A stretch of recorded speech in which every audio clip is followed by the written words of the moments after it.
plea in the dust. The sun was falling behind the broken hills, painting the sky with dull red light. The colony was dry, ruined, and filled with smoke. Hunger walked like a shadow in every street. Dust rose with every weak step of those who had survived the last raid. Among them was a mother, not human but alien. Her skin was pale, almost silver under the dying sun. Her eyes glowed faintly blue but were dim from weakness. In her arms, she carried a child, thin as a bone, silent with hunger. For 3 days she had found nothing to eat, not even a scrap. Her lips were dry, her body shaking, yet she still walked, holding her child close, refusing to let go. She saw the human camp ahead, tall metal walls, guards at the entrance, men with weapons leaning on them, laughing. They had food, everyone knew it. Smoke from cooking fires drifted into the air, and the smell of roasted meat made her dizzy. For a moment, her pride screamed at her to turn back. But the sound of her child's faint breath forced her forward. She stopped at the gate, her knees bent, almost giving up under her own weight. The guards looked at her with sharp eyes. One of them smirked. "Look at this one. She's still alive?" Another laughed. "Maybe she came to beg. They always crawl back in the end." Their voices were cruel, but she didn't care. She pressed her child tighter to her chest and whispered with a voice almost broken, "Please, may I have the leftovers for my child? He hasn't eaten in 3 days." The laughter grew louder. One guard threw a bone on the ground near her feet. Another kicked dust in her direction. "There's your food," he said mockingly. The child stirred weakly but did not move to reach for it. The mother's eyes burned with tears. She wanted to scream, but her throat was dry. Her pride was shattered. All that remained was a desperate plea. Inside the camp, behind the line of guards, one soldier watched. He was young, human, his uniform dirty from the day's work. He saw the alien woman kneeling, her shoulders shaking as she tried to stay upright. He saw the little one in her arms, too weak even to cry. His heart twisted. He had seen death, he had seen battles, but this was different. The guards kept mocking her. "Get lost, alien, or we'll throw you out ourselves," one shouted. Another guard raised his boot and pushed her back with it. She stumbled, fell to the ground, shielding her child with her own body. The soldier inside clenched his fists. His chest was heavy. He wanted to move, but his legs refused. Orders were clear. Aliens were not to be given food, not to be treated as equals. But as he looked at her again, he saw not an enemy, not an alien, but a mother fighting for her child. The woman whispered again, softer this time, "Please, not for me, just for him." Her voice cracked, almost fading into the wind. The child gave a faint whimper, a sound so small it cut through the laughter of the guards. The young soldier's heart pounded. He had been told stories of aliens, that they were monsters, dangerous, not worth mercy. But in this moment, the story felt like a lie. He saw the truth in her trembling arms, in her broken voice, in her child's fragile face. The mother reached out her hand toward the bone thrown on the ground. Her fingers touched it, shaking. She tried to put it near her child's lips, but the guards burst into another cruel laugh. "Pathetic," one of them said, kicking the bone away into the dust. Her tears finally fell, rolling down her pale cheeks. Her child did not react. His head leaned against her shoulder, too tired even to open his eyes. The young soldier looked away, trying to stop the burn in his chest. He pressed his lips together, fighting against his own thoughts. Every voice in his head screamed at him to stay silent, to obey. But another voice, stronger, deeper, asked him a question. "If this were your mother, what would you do?" The alien mother bent her head, whispering words only the child could hear. "Stay with me, little one. Stay alive." She rocked him slowly, her body weak but her will unbroken. Dust covered her clothes, and the laughter of humans stabbed into her ears. But she did not rise, she did not leave. She stayed at the gate, kneeling in the dirt, holding her child like he was the last light in her world. The soldier inside felt his hands shaking. He turned his eyes once more toward her. The scene burned into his mind. An alien mother on her knees, begging not for herself, but for the life of her child. The smell of food still hung in the air, but the sound of cruelty was louder. And in that moment, he knew, deep inside, that something was about to break. The silent refusal. Night slowly covered the ruined colony. The last rays of red sun disappeared, and the campfires of the human soldiers burned bright behind the metal walls. The smell of cooked food filled the air, sharp and painful for anyone who had not eaten for days. The alien mother was still at the gate, her knees dug into the dust, her arms wrapped tightly around her weak child. The guards had already grown tired of mocking her. They left her there, like she was nothing. Their laughter had faded, but the sting of their cruelty still hung in the air. Her child moved faintly in her arms, his small hands pressed weakly against her chest. His breath was soft, uneven. The mother bent close, whispering, "Hold on, my little one. I will find you something." Her voice cracked, but her promise was strong. Inside the walls, the young human soldier sat on a wooden crate near the fire. His plate was full, meat and bread resting in front of him. The others ate loudly, tearing food apart, drinking, joking. They acted as if nothing was wrong, as if the sight of a mother begging outside the gate was just another ordinary moment. But for him, it was not ordinary. He had seen battlefields covered in blood. He had seen enemies scream in war, but he had never seen silence like this. The silence of a mother begging and being ignored. That silence screamed louder than any battle cry. He picked up a piece of bread. He looked at it, then slowly lowered it back to the plate. His stomach was hungry, but his heart felt heavier than his hunger. He thought of the alien mother's words again. Please, not for me, just for him. They echoed in his head like a hammer. One of his fellow soldiers noticed his unease. "What's wrong with you?" The man laughed. "Don't tell me you feel sorry for that alien. She's just playing weak. They all do. Give her food today, and tomorrow she'll bring 10 more. Others joined in, nodding, agreeing with cruel smiles. The young soldier forced a smile he didn't feel. He said nothing. He lowered his eyes. His silence was his shield. But inside, guilt was burning. The alien mother heard their voices from outside. She could not understand every human word, but she understood the tone, the laughter, the sharpness, the mockery. She lowered her head, pressing her cheek against her child's cold forehead. Her tears wet his skin, but she refused to let him go. Time moved slowly. The fires burned low. The guards at the gate changed shifts. The woman remained. She did not rise. She did not leave. Her body was weak, but her will was stronger. Her silence became her weapon, one no human could ignore. The soldier, still restless, stood and walked a few steps away from the fire. From a distance, he looked at her again. The way she clutched her child, the way she knelt in the dirt, the way she refused to abandon hope. It struck something deep in him. He wanted to move, to go to her, to hand her food. But his boots stayed where they were. His fear of orders, of punishment, was heavier than his courage. And so he remained silent. His refusal was not made with words but with stillness. He watched her suffering and chose not to act. Not yet. But as the cold night grew darker and her child's breathing grew weaker, he realized that silence would not last forever. Something was breaking inside him piece by piece, and he knew the next night might not end the same way, the human's choice. The night grew colder. The wind blew through the broken colony streets, carrying with it the smell of smoke and metal. The alien mother still sat near the gate, her body shaking, her child silent in her arms. She whispered small songs to him, her voice weak but full of love. Inside the camp, the young soldier lay on his bedroll, but sleep refused to come. Every time he closed his eyes, he saw her face, pale and desperate. He heard her words again, echoing like a curse. "Please, not for me, just for him." His chest felt heavy, and the warmth of his blanket gave him no comfort. Around him, the other soldiers snored, their stomachs full, their dreams careless. The young soldier turned to his side, staring at the shadows on the tent wall. He tried to tell himself it was not his problem, that she was just another alien. But the more he tried, the stronger the guilt grew. It gnawed at him like a wound that would not heal. Finally, he sat up. His hands shook as he reached for his bag. He pulled out a small piece of bread he had saved from his meal. His throat was dry, his heart raced. He knew the rules. Sharing food with an alien was treason, punishable by lashes or worse. But another thought filled his mind. If I do nothing, that child will die before morning. He rose quietly, his boots barely touching the ground. He slipped past the sleeping men, careful not to wake anyone. The fire outside was low, and the guards at the far end of the camp seemed half asleep. He pulled his hood low over his face, clutching the bread tightly in his hand. At the gate, the mother was still there.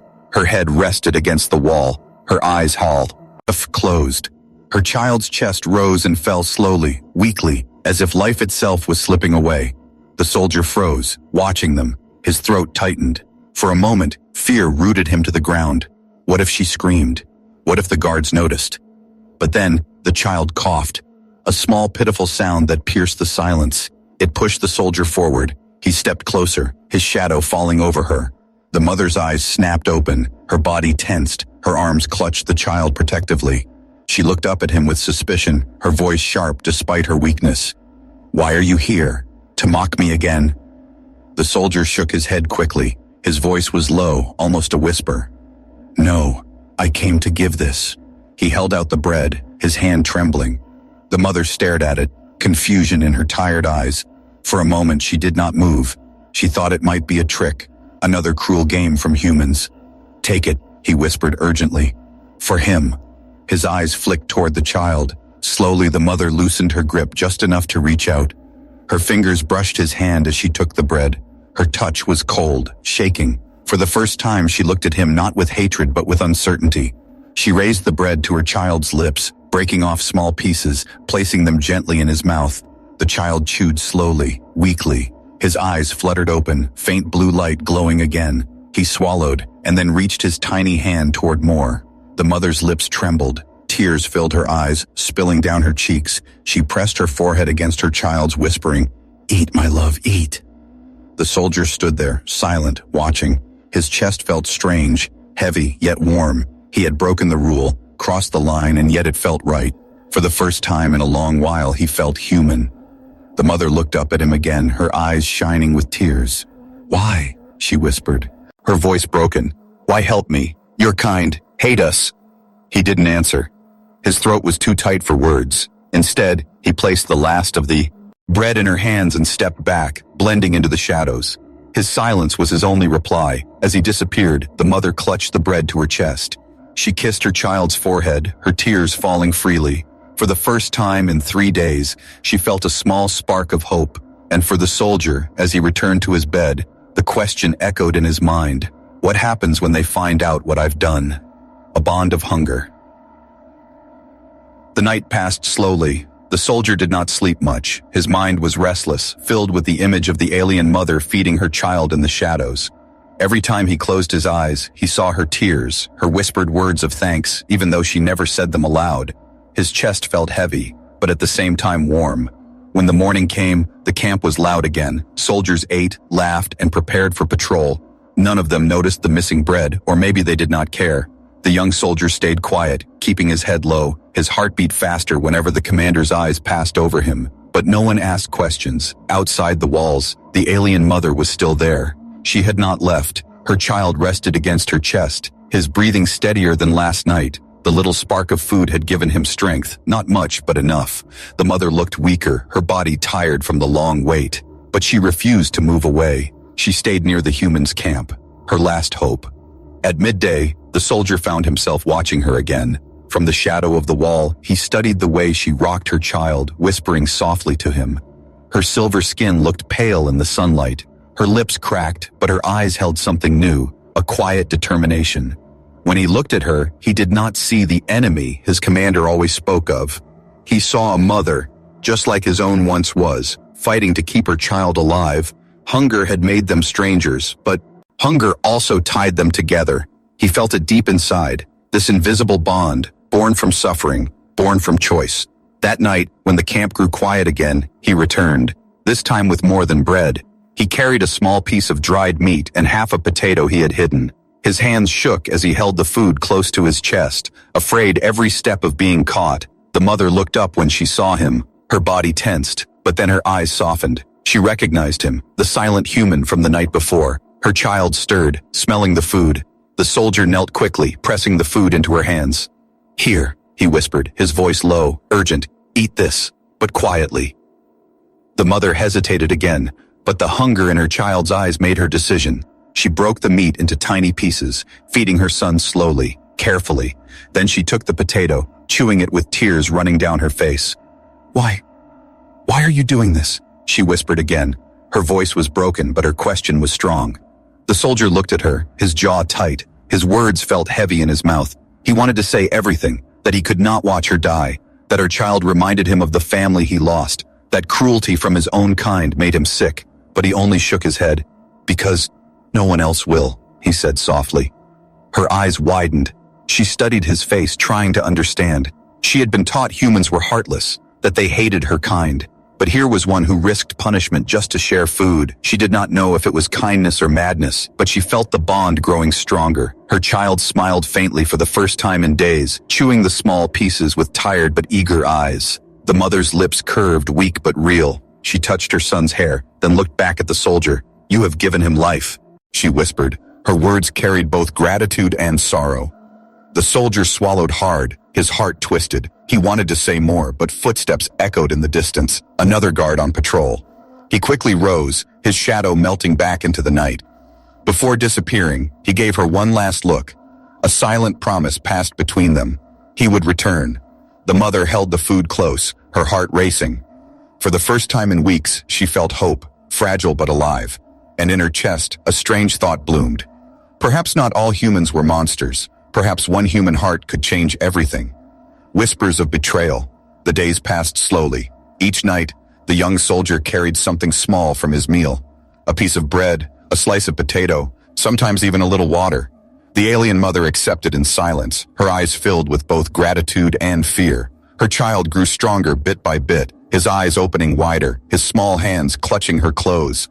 But the camp was not blind forever. Soldiers had sharp eyes and sharp tongues. The missing food became noticeable. First, a soldier asked, "Strange, didn't we cook more bread last night?" Another muttered, "Yeah, and the rations are lighter than before."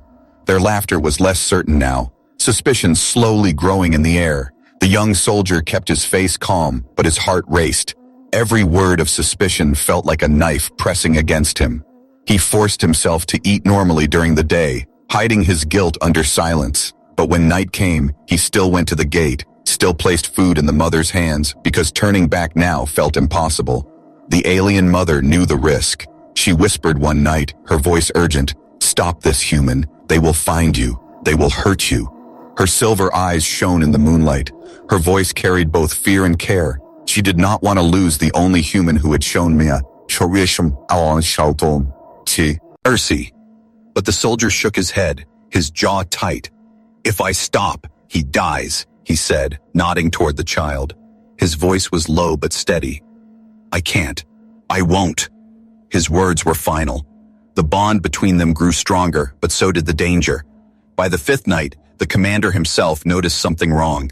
He was a tall man, scarred and cruel, his eyes sharp like blades. He slammed his fist on the table. "Rations are disappearing," he growled. "Some rat is feeding the vermin outside." His words dripped with hate. The camp went silent. Soldiers exchanged nervous glances. The young soldier kept his face blank, his chest burned, but he forced himself not to look away. The commander's eyes swept the room. "Find out who it is," he ordered, "and when we do, I'll make him pay in front of everyone." That night, the soldier still went to the gate. He carried only a small piece of bread. His hands shook as he passed it to the mother. "They know," he whispered. His eyes darted toward the walls. "Soon they will search. They will watch." The mother's face tightened. Her tears glimmered in the dark. "Then stop. Please, I beg you," she said, pressing the bread back into his hand. "My life is not worth yours." But the soldier pushed it back firmly. "It is," he said, his voice heavy, "because if I let you starve, then I am no different from them." For a moment, silence hung between them. Only the faint breathing of the child broke it. The mother's lips trembled. She wanted to protest, but her words failed. Instead, she looked at him with something new in her eyes. Not just gratitude, not just fear, but trust. Back in the camp, whispers spread like fire. Soldiers muttered about traitors. Some guessed, some accused. "It must be one of us," one said. "Who else would risk it?" Another laughed bitterly. "Whoever it is, they'll hang for sure." The soldier sat near the fire, staring into the flames, his chest heavy, his secret growing darker with each passing night. He knew it was only a matter of time before suspicion turned into discovery. And outside the gate, the alien mother rocked her child gently, whispering into his ear, "Sleep, little one, for tomorrow may bring storm." Her eyes lifted toward the camp, a shadow of fear passing through them. The bond of hunger had made them family in silence. But the whispers of betrayal were already rising, loud and sharp, like a blade being drawn from its sheath. The punishment. The morning broke cold and gray. The camp was restless. Soldiers spoke in low voices, eyes sharp with suspicion. The commander's mood was darker than the sky. His boots struck the ground hard as he paced between the tents. His voice thundered, "Food is still missing. Someone here is feeding the enemy." The young soldier kept his head down, but his stomach twisted. He tried to stay calm. He forced his hands to remain steady, but sweat gathered on his palms. He could feel eyes on him, soldiers whispering, glancing his way. He wondered, did they know already, or was it just his fear screaming in his mind? By noon, the commander called all the men to the center of camp. His scarred face was full of rage, his eyes sharp as knives. He held up a sack, shaking it. "This," he growled, "was found near the gate last night. Half a potato and bread crusts." The camp fell silent. His voice was low, dangerous. "The rat who does this will confess, or I will make you all suffer." The young soldier's chest pounded. His throat felt dry. He tried to stand tall like the others, but his heart betrayed him, beating too loud. He thought no one could hear it. But one man pointed suddenly. "Him," he spat. "He's the quiet one, always sneaking off. I've seen him near the walls." Others joined quickly, eager to shift blame, eager to protect themselves. The commander's eyes locked on him. The world froze. "Step forward," the commander barked, his voice like thunder. The young soldier's boots felt heavy as stone. He obeyed. He stepped out, his head low. "Is it true?" the commander demanded, his tone sharp. "You gave food to that creature outside?" The soldier's lips parted. His mind screamed for him to lie, to deny, but his chest burned. The image of the alien mother and her child flashed in his thoughts, the way the child smiled faintly after eating, the way her eyes filled with tears, his fists clenched. He could not deny it, not anymore. "Yes," he said quietly. His voice was steady, even as fear shook his body. "I gave food." The camp erupted in gasps and curses. "Traitor!" one man shouted. Another spat at the ground. The commander's face turned red with fury. He struck the soldier hard across the face, sending him to the dirt. "You weak fool," he roared. "For a beast, you risk your brothers' lives?" The soldier lifted his head, blood at his lip. "She is a mother," he said through clenched teeth, "and he is a child, not a beast." The commander's rage deepened. He grabbed the soldier by his collar, dragging him up. "You will pay for this," he growled. His voice echoed. "Tonight, at sundown, this traitor will be punished for all to see."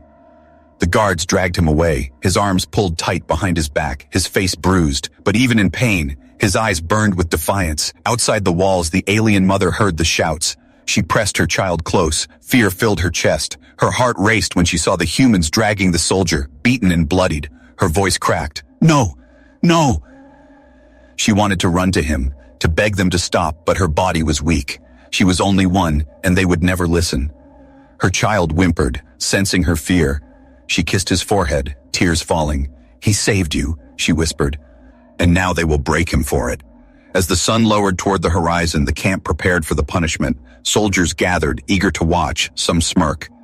Others whispered, but in the shadows a quiet storm was building, because for the first time, someone had stood against the cruelty. The young soldier's body was bound, but his spirit was unbroken, his head lifted, his eyes defiant. In his silence, in his pain, he carried the weight of a choice he did not regret. And as the alien mother knelt in the dust beyond the wall, her tears glowing in the fading light, she made a choice too. She would not let the man who saved her child stand alone. The punishment was coming, but so was something greater, something neither side could control. Humanity shines. The sun sank low, painting the sky in red and gold. The camp gathered in silence. Soldiers stood in a circle, waiting. Their faces were hard, their voices sharp with whispers. Tonight, punishment would fall. Tonight, an example would be made. In the center of the camp stood the young soldier, his hands bound, his back straight, his lip was cut, his cheek bruised, but his eyes did not bow. He stared at the fire, his heart steady. He had made his choice, and there was no regret. The commander stepped forward, his voice loud and cruel. "This man fed the enemy," he shouted. His words cut through the crowd like knives. "He betrayed his brothers, risked our rations, risked our lives. For what? For a beast and her brat." The soldiers murmured, some nodded, others looked away. The commander raised his hand. "Tonight, we show what happens to traitors." At the gate, the alien mother knelt in the dust, her child in her arms, her body weak, her tears burning her cheeks. But she could not stay silent. She rose on trembling legs, holding her child tight, and stumbled forward. Her voice broke the air. "Stop!" The soldiers turned, shock on their faces. The commander's eyes narrowed. "You dare!" he growled, but the mother did not back down. She held her child high, her voice shaking but fierce. "He saved us when you all laughed, when you all kicked me into the dirt. He gave food. He gave life. If you punish him, you punish mercy itself." Her words spread like fire through the crowd. Some soldiers looked away in shame. Others shifted uncomfortably. Their laughter died. Their cruelty faltered. For the first time, they saw not a monster, but a mother. Weak, broken, yet braver than them all. The commander spat on the ground. "Lies!" he snapped. "She is nothing." He raised his hand to strike her down, but before he could move, something unexpected happened. One of the younger soldiers stepped forward, his voice steady. "I saw it too," he said. "I saw him sneak out with food. I said nothing because I could not." His eyes lowered. It was right. The crowd shifted again. Unease grew stronger. Another soldier spoke. "We fight to protect the helpless, don't we? And yet we let a child starve at our gates." His voice carried shame. Others nodded slowly, murmurs growing. The commander roared, "Silence! You will not defend a traitor." But the words no longer carried the same weight. The camp was divided. The whispers of betrayal had turned into whispers of doubt. The alien mother stepped closer, clutching her child to her chest. Her silver eyes shone in the firelight. "You call me beast, but it is this human who showed me more kindness than all of you," she said. Her voice broke, but her courage did not. "If you kill him, then no. You kill the only humanity left in this camp." The soldier raised his head. His eyes met hers, and for a moment, the world seemed to hold its breath. The commander, red with rage, grabbed his weapon. "Enough!" he shouted. He raised it high, ready to strike, but before he could, a group of soldiers stepped between them, their faces grim, their weapons lowered. One of them spoke firmly. "No more." His eyes locked on the commander. "We are not beasts. We will not punish a man for saving a child." The fire crackled. The night held still. The commander's hand shook with fury, but he saw the defiance in their eyes. He could not fight them all. He could not silence what had already been awakened. The young soldier stood tall, his bonds cut loose. He staggered but did not fall. His eyes burned with quiet strength. The alien mother's tears fell freely, her voice a whisper carried by the wind. "You saved my child, but you saved me too." In that moment, something greater than orders had taken root. A seed of hope, a reminder that even in the darkest of wars, humanity could still shine. And though the camp remained divided, though danger still loomed, one truth stood clear. A single act of kindness had broken the wall between enemy and friend, and neither the mother, nor the soldier, nor the watching crowd would ever forget it.